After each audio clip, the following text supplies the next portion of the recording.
Boa noite a todos. Na sequência do nosso estudo sistematizado, hoje, aula número 30, referente ao capítulo 8º do Livro dos Espíritos, a Lei do Progresso. São 27 questões e o assunto muito interessante, progresso, que também é uma das leis divinas. Procurando lá no dicionário, que é sempre uma boa sugestão quando nós tivermos alguma dúvida com referência ao significado das palavras, o dicionário define o progresso como movimento ou marcha, sempre para a frente, também como desenvolvimento. As leis morais, como nós vimos no início do nosso estudo, no capítulo que trata da lei divina ou natural, elas se fazem presente ao homem através da observação. À medida que a nossa inteligência foi se desenvolvendo, começamos a perceber a existência dessas leis, presidindo a relação entre todos os seres da natureza. Mais tarde vieram as revelações referentes ao aspecto moral. Os missionários em todas as épocas, os profetas, têm se revezado e têm se ocupado em, cada um ao seu tempo, cada um à sua época, em nos informarem e nos fazerem lembrar da existência dessas leis. À medida que nós vamos progredindo intelectual e moralmente, a nossa consciência vai se estruturando e vamos tomando consciência da realidade. As leis, portanto, passam a se fazer presente naquilo que nós chamamos de consciência, que é o resultado do aprendizado, das experiências, um pouquinho até da intuição que nós temos, e as leis divinas se fazem parte ou formam a nossa consciência. Para que o homem possa, como nós vamos avaliar a existência dessa lei, ou seja, o progresso? Em primeiro lugar, todas as coisas do espírito, elas são treinadas, elas são desenvolvidas na matéria.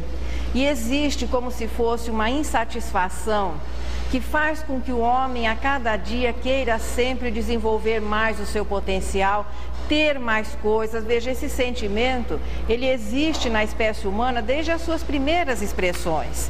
Em primeiro lugar, a lei do progresso se manifesta exatamente nas conquistas de ordem material. Depois, nós nos preocupamos não apenas em melhorar o nosso capital, em melhorar o ambiente ao nosso redor, mas chega um momento em que nós começamos a nos preocupar em nos melhorarmos. As nossas imperfeições, elas começamos a nos sentir desconfortáveis. Em primeiro lugar, nós sentimos o desconforto com relação à imperfeição moral dos outros, e depois nós começamos a notar que essas imperfeições existem também em nós e nós começamos a nos sentir desconfortáveis com elas. É o momento em que a alma começa a buscar a sua melhora interior. Isso acontece exatamente porque o progresso é uma das leis divinas. E o espírito vai evoluindo, ele vai progredindo, desenvolvendo-se em etapas. Quando nós estudarmos o capítulo do Livro dos Espíritos que trata do progresso dos espíritos, aquele trechinho chamado a escala espírita, os espíritos dividiram de modo que facilitasse a nossa compreensão, de acordo com a condição moral dos espíritos, em 3 grandes ordens: os espíritos imperfeitos, os bons espíritos e os espíritos puros. Ordens essas subdivididas em 10 classes, começando pelos espíritos impuros, que são a primeira fase do desenvolvimento moral. Recém-saído do primitivismo, no momento em que o espírito, pelo aprendizado anterior, consegue emitir o seu pensamento de maneira contínua, inicia-se o desenvolvimento moral, ele passa a raciocinar. E à medida que ele vai vivendo, que ele vai aprendendo, que ele vai sendo informado, que a vida lhe vai dando oportunidade de viver o aprendizado, ele começa a se tornar cada vez mais responsável pelos seus atos. Essa fase do primitivismo, da ignorância, que são aquelas primeiras expressões da espécie humana, ali é considerado como a infância da humanidade. É o momento em que o desenvolvimento intelectual passa a conviver com o desenvolvimento moral. A alma, dizem os espíritos na resposta 776, trazendo em si o germe do aperfeiçoamento, o homem não foi destinado a viver perpetuamente no estado de natureza. Este estado de simplicidade, este estado primitivo, é temporário. Como temporários vão sendo todas as fases dessa sequência até que se atinja a perfeição, que é quando o espírito não precisa mais da matéria, ou seja, ele não necessita mais da reencarnação como meio de progredir. Não significa que a partir daí o progresso deixe de existir, mas é um momento em que a matéria não lhe oferece mais nenhum campo de aprendizado. Como é que o espírito sai desse estado inicial de simplicidade, de brutalidade, de primitivismo? Pela atuação das leis divinas, pela atuação do progresso, que é aquela necessidade interior, espontânea, de promovermos, de buscarmos a melhora. É nessa fase, à medida que a reencarnação vai se processando, que as pessoas começam a se aproximar. Em função do quê?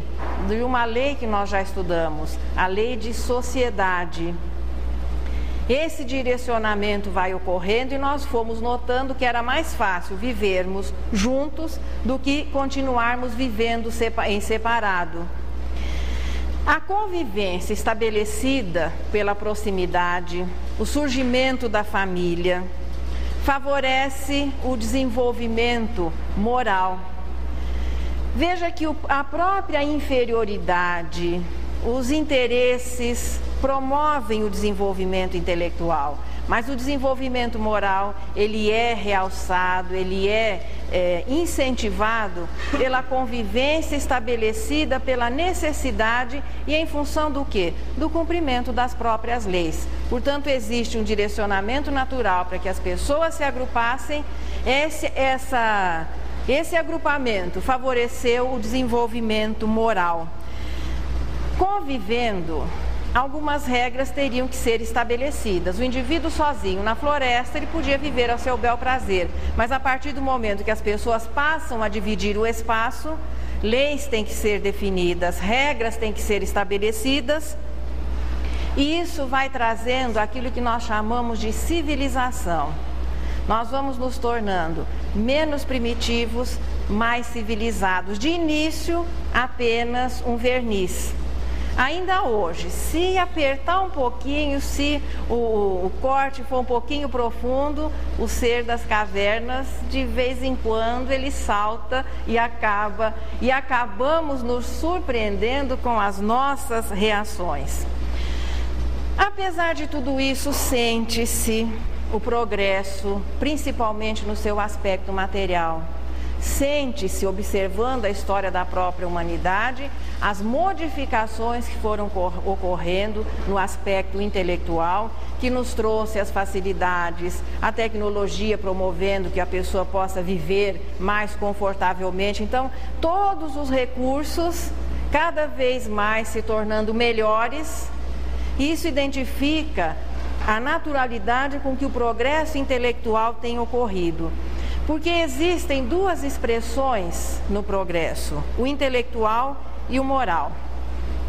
O progresso intelectual, ele vem da necessidade de soluções. Premido pelas circunstâncias, o homem tem que dar tratos à cabeça para que ele possa solucioná-las, e isso faz com que o progresso ocorra.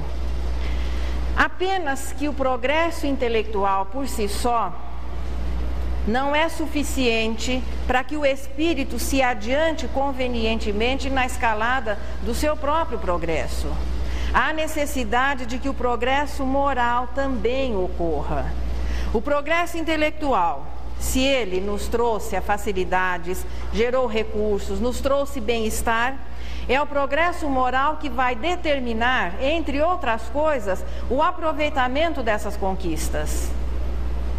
Porque hoje nós vivemos uma situação que a humanidade está muito desenvolvida neste aspecto intelectual, com recursos fantásticos, mas a maioria das pessoas não tem acesso a essas facilidades.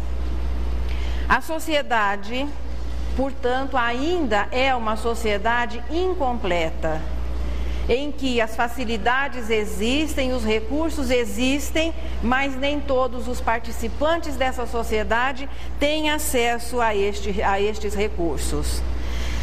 O progresso moral, ele é decorrente do progresso intelectual nesse sentido. O princípio inteligente, antes da humanização, na fase de princípio inteligente, ele desenvolve a sua capacidade mental. Vivendo todas as experiências que os reinos mais simples da natureza podem nos oferecer, desenvolvemos a nossa capacidade mental, inclusive no aspecto de podermos assimilar do fluido universal o revestimento a que se dá o nome de perispírito. A presença do perispírito permitindo que o espírito se una à matéria é uma avaliação, ou seja, uma consequência desse desenvolvimento mental. Então chega um momento em que o princípio inteligente consegue assimilar da natureza, passa a viver tudo aquilo que os reinos mais simples podem lhe oferecer. Na fase da humanização, que é caracterizada pela somatória de todas essas experiências, ele passa a pensar por si, não mais direcionado apenas pelos instintos. A partir daí, continua o desenvolvimento mental, ou seja, o desenvolvimento intelectual, a inteligência, inicia-se a fase do desenvolvimento moral. Ocorre que o desenvolvimento moral, inicialmente, ele fica sempre à retaguarda. Há um desenvolvimento intelectual maior, continuamos vivendo essa realidade ainda hoje, e o progresso moral, ele vem sempre como se fosse atrasado. Um exemplo é fazendo uma avaliação de como nós vivemos. Se nós tomarmos como exemplo os romances de época passada, os acontecimentos narrados por Emmanuel há 2000 anos, 50 anos depois, os sentimentos que motivavam as ações das pessoas não diferem muito daquilo que nós vivemos hoje, mas o cenário modificou-se totalmente. Portanto, ainda vivemos problemas semelhantes, podemos dizer, praticamente iguais àquilo que se vivia há 2000 anos. E 2000 anos se passaram promovendo um progresso material muito grande. Chega um momento em que vai ocorrer a harmonização, chega um instante em que o progresso moral começa a se adiantar.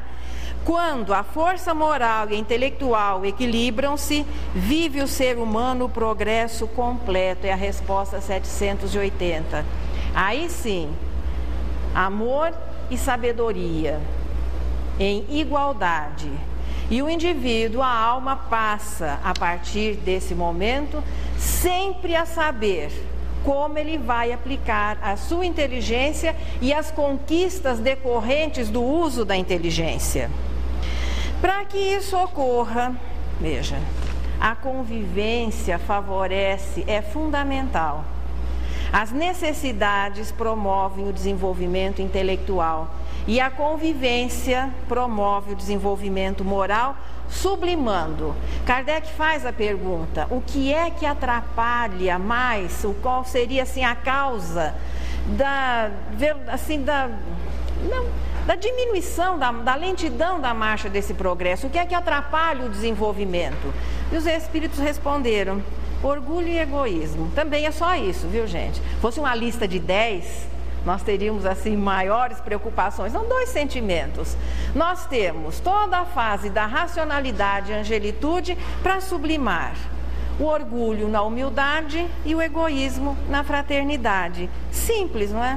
Não é? São tantas coisas que nós temos a resolver. E para isso nós temos todo o tempo que se fizer necessário, porque Deus não estabelece limite para as reencarnações ou um limite para que o espírito cumpra esse programa. Cada um vive esse programa de acordo com a sua vontade, com o seu livre-arbítrio. Aqueles que realmente são inteligentes e começam a se tornar sábios, entendem que é muito importante que cada um vença o mais rapidamente essa fase, eliminando muito sofrimento. Quanto mais nós nos demoramos nas reencarnações inferiores, atrapalhados, enovelados com os problemas de orgulho e egoísmo, sofremos mais. Quanto mais nós vamos nos libertando dessa influência que as imperfeições exercem, a felicidade já vai se tornando uma realidade na vida, mesmo que estejamos vivendo a nossa fase moral de provas e expiações. Pode-se deter a marcha do progresso? Não. O homem pode embaraçar um pouquinho, atrapalhar um pouquinho, porque o progresso é uma lei divina, é uma lei maior. A vontade do homem, de maneira nenhuma, se antepõe às leis divinas. Inteligente é aquele que vai compreendendo esse mecanismo. Quanto mais nós nos insurgimos, quanto mais nós resistimos ao cumprimento e com mais naturalidade dessas leis, maior sofrimento nós vamos tendo. O progresso, portanto, parece que ele existe, e isso é uma realidade, pela própria força das coisas que vão se transformando naturalmente.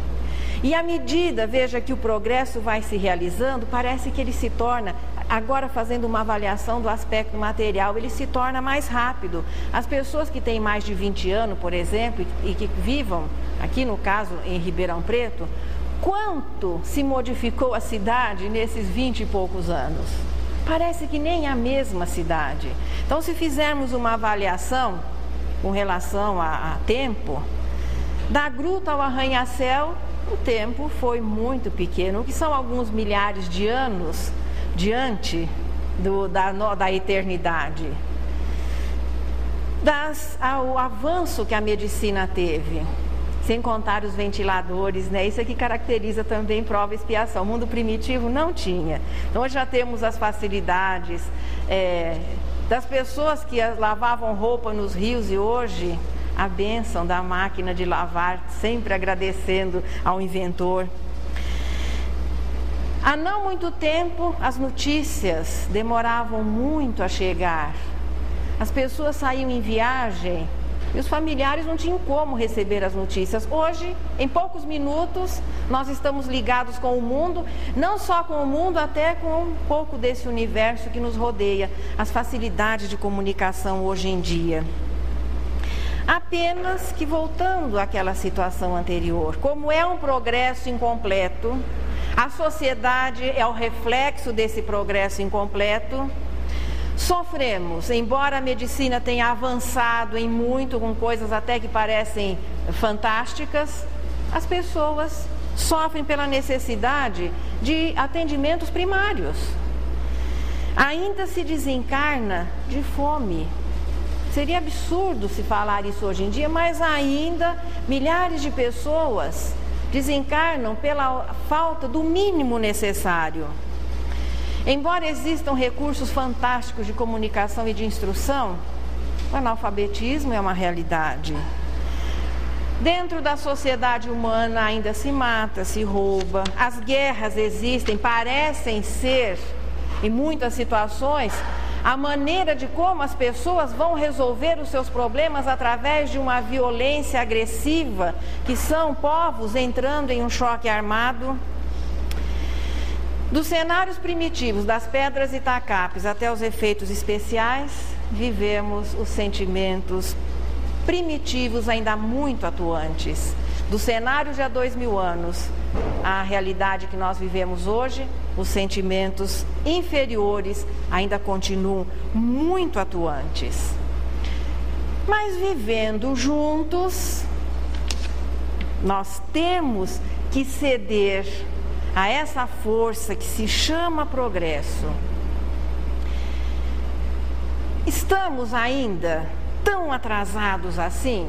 Poderíamos até estar um pouquinho melhores. Segundo Emmanuel, se o homem não tivesse desvirtuado os princípios do cristianismo, a Idade Média não teria acontecido e hoje nós estaríamos muito mais avançados com relação às informações corretas do que é que estamos fazendo por aqui. Veja, o homem detém, mas não pode impedir a marcha do progresso. Todo esse tempo em que a marcha do progresso se torna mais lenta, a consequência é sofrimento para muitas pessoas. Mas hoje já vivemos, de uma certa maneira, leis mais justas. A necessidade de conviver teve que estabelecer regras. E a civilização tem refletido em todas as épocas o nível de consciência, o nível intelectual das pessoas que elaboraram os seus códigos, que elaboraram as suas leis. Como será a sociedade? Essa sociedade completa que para nós ainda parece ser um sonho, uma sociedade menos egoísta, uma sociedade menos orgulhosa, em que as leis passem a refletir, porque as leis são elaboradas pelas pessoas, aquelas que estão vivendo aquele momento. Mas as leis refletem o desenvolvimento intelectual e o desenvolvimento moral. Como será uma sociedade em que os indivíduos melhores passam a arbitrar, passam a decidir, passam a organizar essa sociedade de uma maneira mais justa, de uma maneira melhor? Os espíritos aqui traçam assim um perfil de como será essa sociedade, a que se pode dar o nome de completa. Os hábitos intelectuais e morais vão substituindo os hábitos materiais. Onde houver mais liberdade, maior respeito. Infelizmente hoje ainda se confunde liberdade com falta de respeito. Liberdade é definida pelo respeito natural que se tem às instituições, que se tem às leis. Aquele que já aprendeu a respeitar as leis, e nós iniciamos, claro, essa prática respeitando as leis humanas, naturalmente ele não se sentirá constrangido. Então o respeito às leis, sejam elas quais forem, de maneira nenhuma lhe trará a sensação de falta de liberdade. Livre é aquele que se habitua a respeitar as leis. Então, onde houver maior liberdade e maior respeito, onde haja bondade, boa-fé, benevolência, onde os preconceitos vão se tornando menos atuantes, porque o preconceito realmente é filho do orgulho. Nós vemos que os dois sentimentos que atrapalham o progresso individual e se refletem no progresso coletivo é aqueles que simbolizam, representam as nossas imperfeições, orgulho e egoísmo. Onde as leis não concedam privilégios particulares, onde a justiça seja imparcial, onde existir um menor número de infelizes. Resumindo, onde a nenhum homem de boa vontade falte o seu necessário. São características de uma sociedade já vivendo uma harmonia entre o progresso intelectual e o progresso moral. Para que isso ocorra, as leis humanas naturalmente vão se modificando, porque elas têm que amparar, elas têm que procurar solucionar os acontecimentos do momento. Sociedades primitivas, sociedades depravadas, têm necessidade de leis mais duras. As leis duras, punitivas, que visam o castigo depois de feito o mal. A sociedade completa, a sociedade avançada é aquela que vai investir na educação. Falamos muito nisso, mas se investe muito pouco nisso. É a educação, portanto, que promove o crescimento do indivíduo, que vai fazendo que os hábitos antigos, primitivos, sejam substituídos.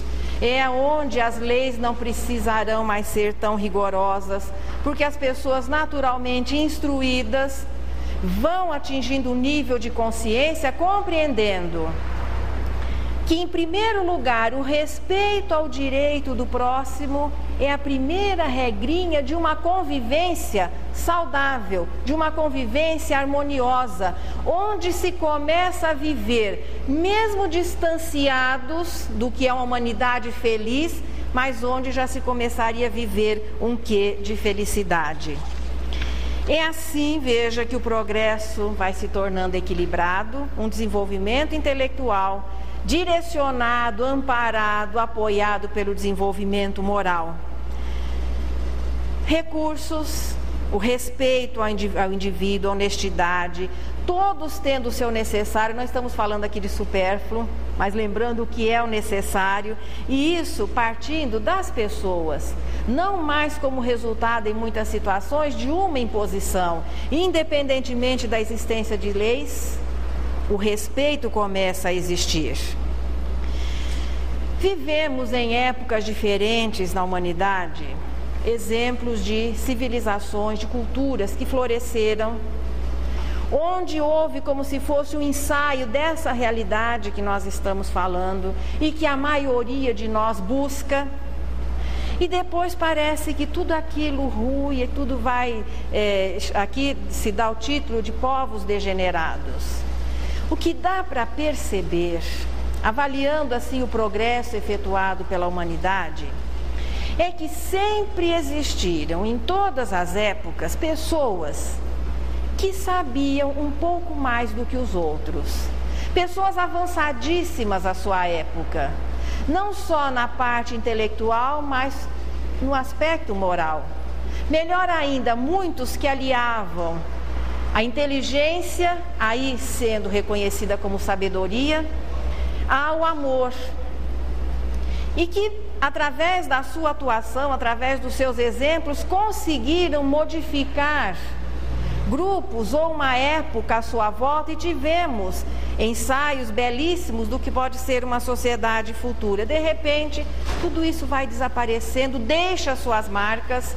É por ali que se sente a linhagem nobre do pensamento religioso. Aqueles, veja, esse grupo de espíritos naturalmente vai reencarnando, vai vivendo, vai promovendo o progresso em lugares diferentes, e os que ficam não conseguem manter aquele mesmo ritmo. Mas a mensagem vai ficando, e nós vamos nos apoiando nesses exemplos para também construir aquele mundo melhor que eu acredito que todos nós sonhamos. Isso porque o progresso não acontece de maneira igual para todas as pessoas. Essa diferença no progresso individual é decorrência ou de espíritos que vêm como missionários, então já conhecendo aquelas lições, já conhecendo as leis, ou aqueles que se adiantam, porque existem aqueles que, mesmo desenvolvendo-se aqui no planeta Terra, conseguem adiantar-se às lições e se tornam, claro, melhores do que outros. Estes passam a intensificar, eles passam a promover, auxiliar no progresso das outras pessoas, que é a função, em primeiro lugar, do homem inteligente. Existe um trechinho no Evangelho dedicado ao homem inteligente, porque aquele que é só inteligente nem sempre sabe o que fazer com a sua inteligência. Mas ao homem bom não é necessário que se lhe diga nada, porque ele sabe naturalmente como se comportar. Esses espíritos que se adiantam ou que vêm como orientadores, como missionários, auxiliam no processamento do progresso daqueles que, ou mais lentos, ou realizando a sua jornadinha normal, precisam desses exemplos, precisam dessa atuação para que o progresso se torne mais atuante. A humanidade, portanto, progride como? Porque nós falamos muito no progresso geral. A humanidade progride a partir do progresso individual. Isso é algo que nós temos assim que interiorizar muito bem, porque nós temos ainda o hábito de cobrarmos dos outros a mudança, de cobrarmos dos outros os exemplos. Existem aqueles que naturalmente se colocam como exemplos públicos, mas o dever de modificar-se é de todo mundo. Não adianta cobrarmos dos missionários, das autoridades, da sociedade, a melhora se cada um de nós não se esforçar por essa melhora. A humanidade progride por meio dos indivíduos que pouco a pouco se melhoram e se instruem. À medida que as pessoas vão mudando o seu comportamento, o grupo passa a refletir essa melhora. E o que é que vai promover, ou seja, que vai motivar, que vai levar as pessoas a essa modificação? Em primeiro lugar, o conhecimento, a informação, é a instrução. E aqui nós não estamos nos referindo apenas à instrução oferecida pelo ensino convencional, e que é o que é mais valorizado, principalmente em uma sociedade incompleta. Porque o ensino convencional nos prepara para ser um vencedor dentro dos valores humanos. Então a pessoa tem que aprender, tem que ter esse aprendizado reconhecido, e ele vai batalhar por ser o melhor, por conquistar mais coisas dentro dos padrões humanos. A instrução no sentido global é aquela instrução que leva o homem a raciocinar que ele é um espírito. Enquanto nós não nos sentirmos, não nos compreendermos e não passarmos a viver como espíritos mortais que somos, o progresso é mais lento. Por quê? É diferente a noção de valores de quem se imagine limitado entre o berço e o túmulo, e a noção de valores de quem se saiba a cada reencarnação vivendo um segmento da sua vida. Quando o materialista fala vida, essa palavra tem um significado muito pequeno, berço e túmulo. Quando alguém espiritualista fala vida, tem um significado maior, um passado e um presente. E quando um espírita fala vida, ele sabe muito bem o que ele está dizendo. É responsabilidade plena sobre os seus atos como espírito. O fato de passarmos desapercebidos das leis humanas não nos exime da responsabilidade ante a justiça divina, que é a verdadeira. E a partir daí, concordando ou não, de início constrangido, gostando ou não, nós passamos a pesar e a medir, em primeiro lugar, as nossas atitudes, depois as nossas palavras. Hoje nós já estamos conscientes da responsabilidade até do pensamento, mas até do pensamento. Nós somos aquilo que pensamos. E tanto a palavra como a atitude depende do nosso pensamento. As leis humanas limitam inicialmente as nossas atitudes primitivas e as nossas palavras, muitas vezes grosseiras.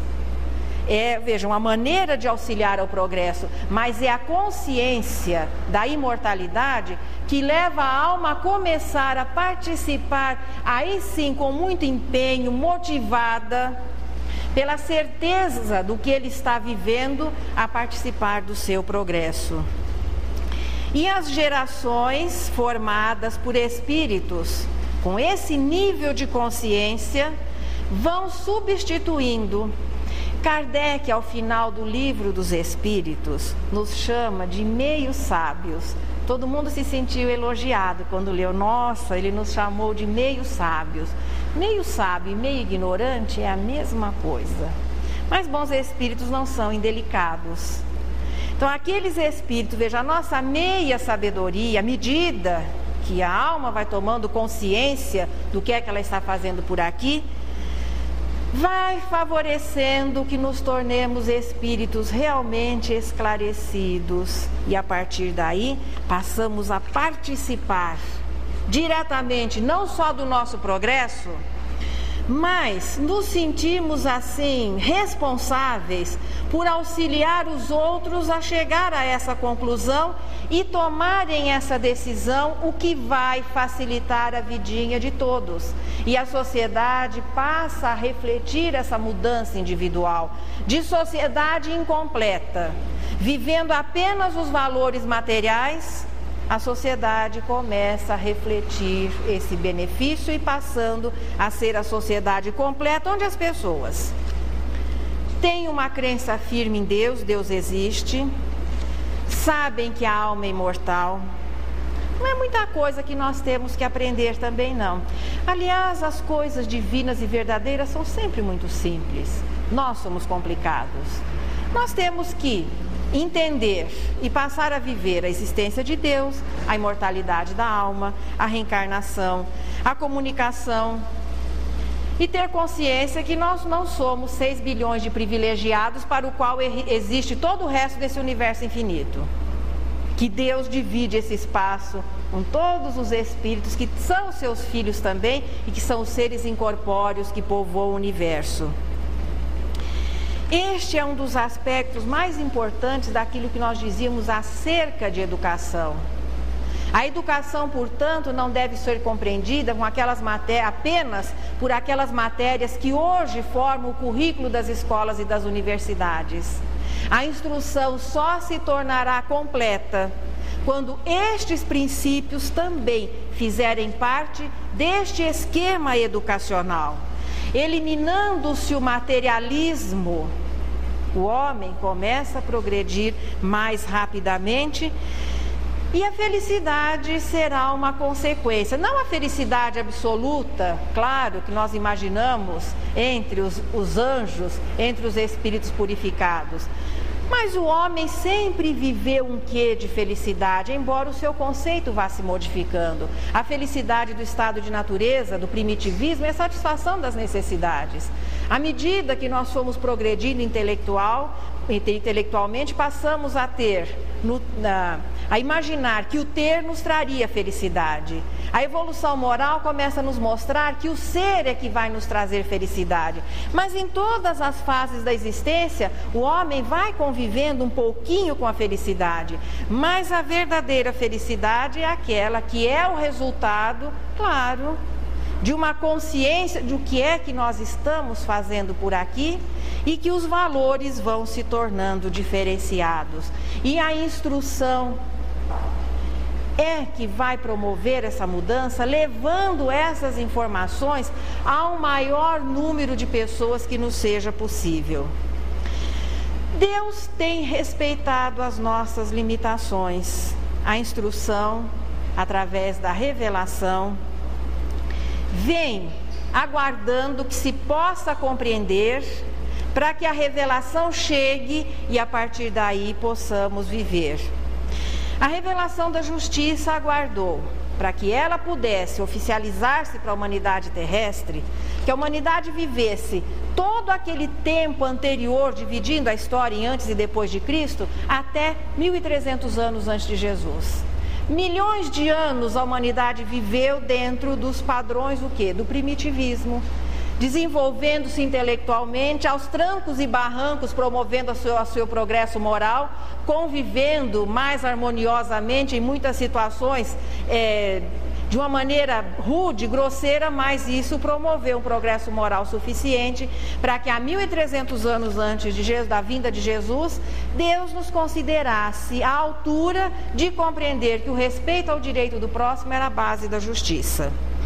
Oficializa-se através do decálogo a unidade divina, importantíssima para o melhor direcionamento do sentimento de religiosidade, e oficializa-se a justiça cósmica à humanidade terrestre. Vem Jesus. A posição de Jesus podemos compará-lo a um marco divisor, não só da história. Os historiadores convencionaram que a história da humanidade deveria ser considerada antes de Cristo, depois de Cristo. O que eu acho interessante é que uma personalidade tão importante, cuja atuação levou a história a aceitar a sua presença como um marco divisor dessa própria história, e não se ache nos livros de história referência a por que é que Jesus é o marco divisor da história da humanidade. Encontramos a história de Jesus na bibliografia religiosa e com referencial em raros historiadores. Vivemos 1998 depois de Cristo. Por quê? Jesus, portanto, é o marco divisor entre o materialismo e a espiritualidade. Apoiando-se, claro, nas informações anteriores, A unidade divina torna lógica a fraternidade. E Jesus oficializa a fraternidade, o amor como norma de comportamento para o homem terrestre. E faz o lançamento da ideia, e provando a realidade dessa ideia da imortalidade da alma. Todo o conteúdo do cristianismo ele se torna compreensível ou se torna lógico se nós raciocinarmos de uma maneira espiritualista. Todas as referências, todas as promessas do cristianismo têm como base a vida futura, a vida imortal do Espírito. Passam-se mais 1857 anos agora depois de Cristo. Veja, 1300 antes, 1857 depois. Comprova-se a imortalidade através da comprovação científica, os espíritos dando provas dessa identidade, e a caridade passa a ser estabelecida como dever, colocando-se a partir daí aquela síntese que fora da caridade não há salvação. Veja, não é salvação dos outros, é salvação das nossas imperfeições mesmo, que são as nossas imperfeições que promovem essa dificuldade de relacionamento e de um indivíduo conseguir ser educado o suficiente, fraterno o suficiente para compor uma sociedade completa. Quem é que tem vivido toda essa sequência histórica dos australopitecos, passando depois para espécimes já melhor elaborados, daquelas culturas primitivas? Quem é que viveu também, cada um dentro da sua realidade, a revelação da justiça? Todos nós partilhamos, mesmo que não estivéssemos vivendo aquele momento físico com Jesus, mas a humanidade terrestre partilhou a vinda de Jesus. Os 25 bilhões que formam a humanidade terrestre partilharam a vinda com Jesus. O problema é a aceitação. Somos nós mesmos, não são os outros. É uma maneira nova de se estudar história. Quando nós estudamos história, nós não estamos revendo o passado dos outros, ou de uma humanidade que viveu a Idade Média, que viveu os tempos primitivos. Não foram os outros, somos nós, que temos progredido, que temos vivido as experiências, revivido essas experiências, que temos sido informados no decorrer desses milênios todos. Somos nós que temos nos instruído, nos educado milenarmente nessa escola. Qual é a avaliação que se possa ter para podermos saber se estamos vivendo antes ou depois de Cristo? É a maneira como já estamos vivendo esse conhecimento que nós temos. E quando nos sentirmos naquelas recaídas de ser primitivo, é bom lembrar que a essa altura nós fazemos uma viagem muito rápida antes de Jesus. Quando estamos naturalmente nos esforçando por viver a fraternidade, a caridade, estamos nos ajustando à realidade do homem que, pela informação recebida, pelo conhecimento e pelas experiências vividas, já pode ter um comportamento caridoso que é sintetizado de uma maneira muito simples: benevolência, indulgência, perdão das ofensas. Essa é a avaliação do quanto nós estaremos sendo ajustados à realidade do progresso moral que, se já somos responsáveis pelos nossos atos, é que poderíamos já estar vivendo. O que é que contribui, o que é que pode contribuir para que esse processo possa ser um pouco mais assim rápido? Porque quanto mais rápido for o processo, mais felizes os homens serão. No momento, a doutrina espírita é que pode oferecer, pela instrução, pelo conhecimento dos seus princípios filosóficos, pela prova da existência, pelas provas que ela pode oferecer da existência da alma, da realidade do mundo espiritual, que vai influenciar em muito no progresso geral. Os princípios filosóficos que formam o corpo da doutrina espírita são exatamente a revelação dessas leis. Aqui nós sentimos o reviver do cristianismo e com apoio direto na revelação da justiça. O que é que forma o corpo doutrinário do Espiritismo? Em primeiro lugar, a existência de Deus. E com a melhor definição que se pôde ter até hoje: inteligência suprema e causa primária. A certeza da imortalidade, de que nós somos imortais, nunca mais deixaremos de existir. Parece que no momento talvez nós nem tenhamos assim condições de avaliar o que seja isso. Nunca mais deixaremos de existir. A reencarnação. Podemos repetir as experiências reencarnatórias tantas vezes quantas se fizerem necessárias. A comunicabilidade entre as duas dimensões, a naturalidade com que os espíritos podem se comunicar, deixando de existir, diminuindo aquele terror, aquele temor à morte e diminuindo também a distância que separa as pessoas. Principalmente porque aqueles que se amam nunca estarão distanciados. E Deus permite que se encontrem, Deus permite que o seu pensamento se harmonize, para que nós possamos nos sentir mais confiantes, mais tranquilos. De outro lado, nenhuma filosofia religiosa, nenhuma filosofia mostra a lei de causa e efeito com tanta precisão como que o Espiritismo nos oferece. Não apenas limitada ao berço e o túmulo, mas a responsabilidade ante os nossos atos como espírito. E a certeza de que nós não estamos isolados nesse universo infinito. Kardec afirma aqui, ou melhor, os espíritos afirmam que um dia a doutrina espírita se tornará crença geral. Todas as pessoas no futuro serão espíritas? Não sabemos se esse vai ser o nome que se dará, se isso comporá, por exemplo, como agora, uma doutrina específica. Ocorre que, sendo o progresso uma lei, as pessoas naturalmente começarão a sentir a existência dessas leis, e a instrução virá reforçar aquilo que nós vamos naturalmente descobrindo, podemos dizer assim, sentindo. As religiões já estão de acordo acerca da unidade divina e da imortalidade. A divergência começa a partir da reencarnação. Mas todas as religiões já se agrupam ao redor dessas duas ideias. O dia em que toda a humanidade for informada desses princípios e passar a vivê-los, nós já estaremos compondo uma humanidade feliz. O que é que nós, no momento, podemos fazer? Aí vem o outro lado da questão. Aqueles que sabem mais.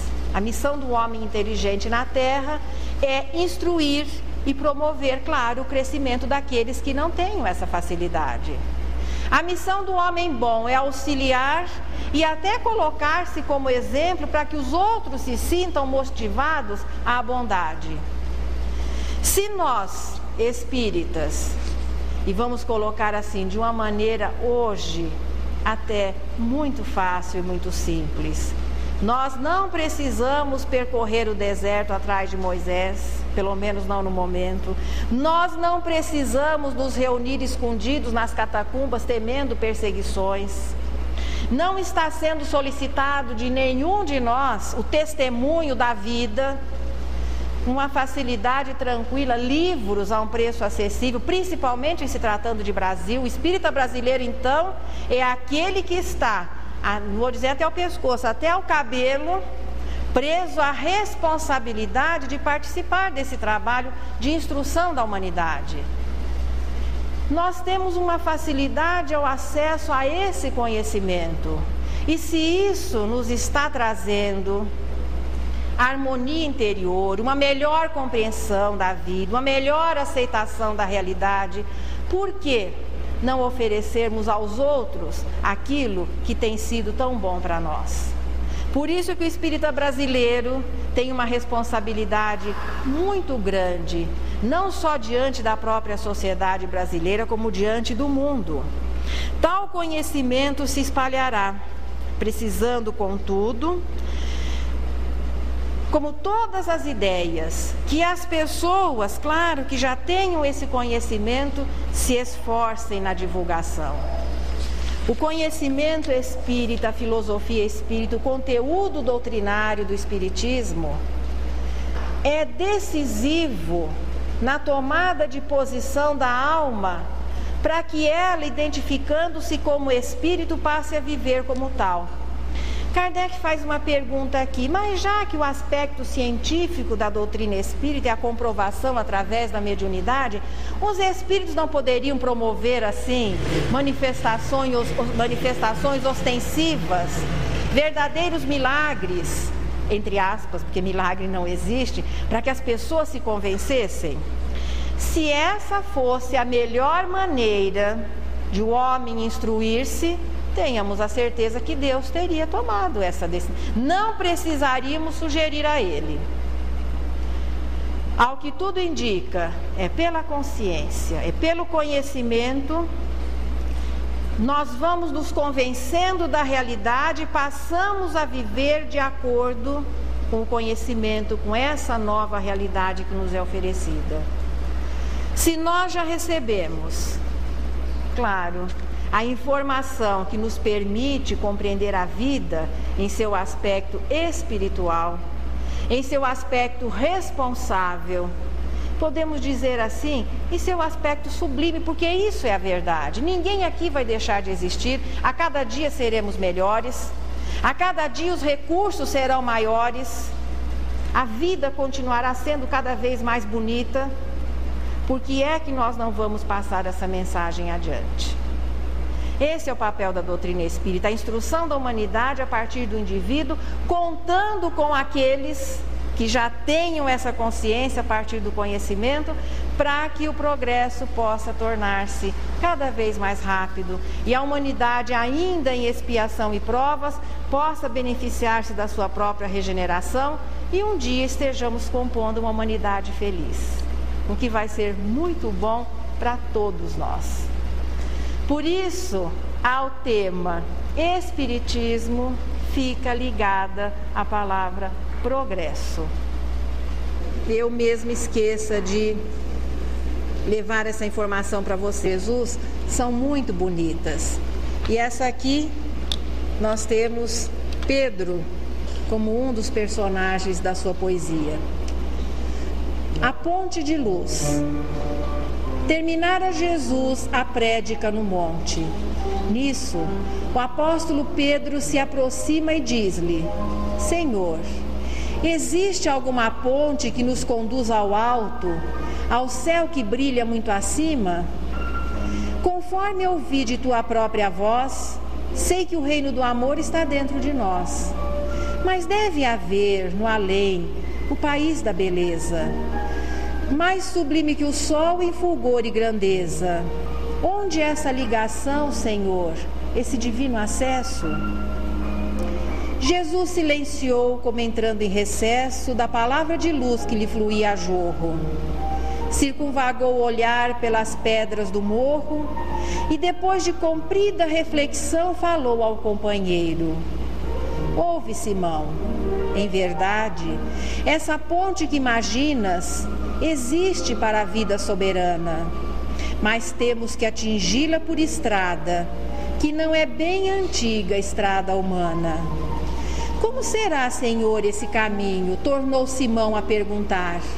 E Jesus respondeu sem hesitar: Coração que o escolha, às vezes vai sozinho, e quase que não tem senão renúncia e dor, solidão e amargura. E conquanto pratique e viva a lei do bem, sofre o assédio do mal que o vergasta e procura reduzi-lo à penúria e ao desfalecimento. Quem busca nesta vida transitória essa ponte de luz para a eterna glória, conhecerá de perto o sofrimento e há de saber amar aos próprios inimigos. Não contará percalços nem perigos para servir aos semelhantes. Viverá para o bem a todos os instantes. E mesmo quando o mal pareça o vencedor, confiando-se a Deus, doará mais amor. E ainda que a morte, Pedro, se lhe imponha, na injustiça ferindo-lhe a vergonha, aceitará pedradas sem ferir, desculpará a injúria e humilhação. Se deseja elevar o coração, aponte para o reino do porvir. Alguns dias depois, o Cristo flagelado, entregue à própria sorte, encontrava na cruz o impacto da morte, silencioso, sozinho, desprezado. Terminada que foi a gritaria da multidão feroz naquele dia, ante o céu anunciando aguaceiro violento, Pedro foi ao Calvário, aflito e atento, envergando um disfarce. Queria ver o Mestre. Aproximou-se para sentir-lhe o extremo desconforto. Simão chorou ao ver o amigo morto. E ao fitá-lo, magoado, longamente, ele ouviu de repente uma voz a falar-lhe das alturas: Pedro, segue, não temas, crê somente. Recorda os pensamentos teus e meus. Esta cruz que me arrasa e me flagela é a ponte que sonhavas, alta e bela, para o reino de Deus.